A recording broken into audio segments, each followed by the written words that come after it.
Апыз Мухудинов мындан 15 жыл мурда үй бүлөсү менен Тажикстандын Шороп шаарынан көчүп келген. Ошол убакыттан бери Кыргызстандын жарандыгын ала албай жашап келет. Анын айынан 65 чыкса да пенсия алууга мыйзам жол бербей, кемпиринин пенсиясы менен күн көрүп жаткандыгын билдирди. Кемпирим 3000 пенсия алат. Мен бир сом таппайм, жардамым жок мен бул үйгө. Шулардын немеси мен балдардын гана немеси мен жүрөмүн. Bizde Tacikistan'a kelmiş, benim pasportum Tacik. Kırgızstan гражданствоны алганым жок. Баткен облусунун аймагындагы этникалык кыргыздар кайрылман күбөлүгүн алышса да мыйзамда жазылган жеңилдиктерге ээ боло албай келишет.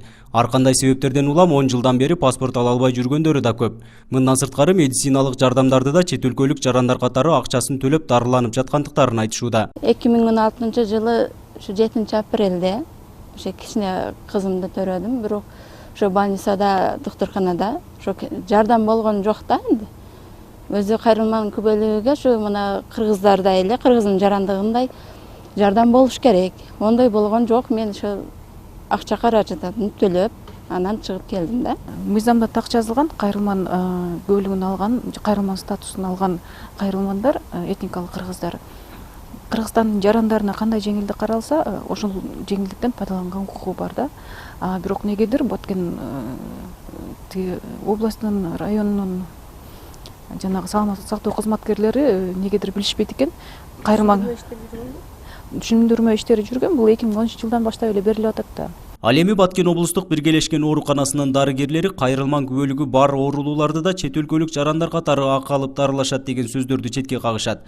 Төрөт бөлүмүнүн башчысы Махбуба Хусенованын айтымында кайрылмандарга Кыргызстандын жарандары катары эле акысыз кызмат көрсөтүлөт экен. Кайрылман алган келин кыздар келип дагы төрөшөт. Алар төрөтү акысыз. Biz Kırgızstan өлкөсүнүн өзүнүн мыйзамы бар.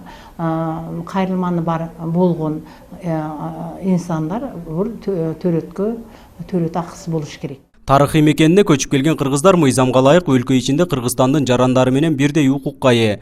Мында этникалык кыргыздардын балдары билим алууга, бала бакчада тарбияланууга укуктуу. Мындан сырткары кыргыз жарандары катары эле медициналык жардамдарды да алууга укуктуу экендиги мыйзамда жазылган. Бирок сурамжылоолордо кайрылман күбөлүгү бар этникалык кыргыздардын 80% өз укуктарын билбестиги маалым болгон. Кыргызстанда сырттан ата мекениме кайтып келем деп келген этникалык кыргыздарды мамлекеттик колдоо жөнүндө атайын мыйзам кабыл алынган. Биз сурамжылоо жүргүзсөк, бир 100дөн ашык адамды сурамжылап жүргүздүк. Анын 80-90% билбейт. Мыйзам бар экендигин, кандай кепилдиктер бар экендигин билишпейт. Бул багытта Кыргыз Республикасынын өкмөтүнүн атайын тапшырмасы менен миграция кызматынын өкүлдөрү Баткен районунда жашаган этникалык кыргыздардын көйгөйлөрү менен таанышышты. Жолугушууда Кыргызстанда жашаган кайрылмандардын укуктары жана аларга карата жеңилдиктер тууралуу кеңири маалымат берилди. Мындан ары этникалык кыргыздар миграция кызматына жергиликтүү бийлик аркылуу кандай гана маселе болбосун кайрылса болорун билдиришти. Нургазы Жайнаков, 7 канал Баткен өкүлчүлүгү. Ошондой статусту бак алып туруш керек да, жарандык алганга чейин.